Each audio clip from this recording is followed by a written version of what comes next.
Rejima İranê sîzaya girtîgehê bo ser mamosteyekî Velat Parêz de sepand.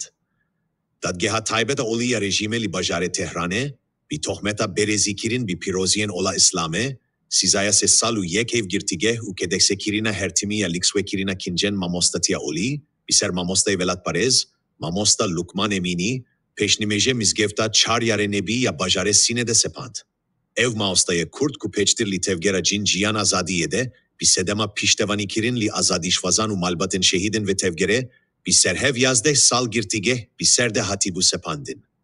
Li heyva banemera îsla de ev mamostayê olî, piştî gazîkirin bo dadgeha taybeta olî ya rejîmê li bajarê Hemedanê, hate binçavkirin û piştî çilûsê roj ragirtin li girtîgehê, bi danîna barimtê, bi awayê demkî hate azadkirin.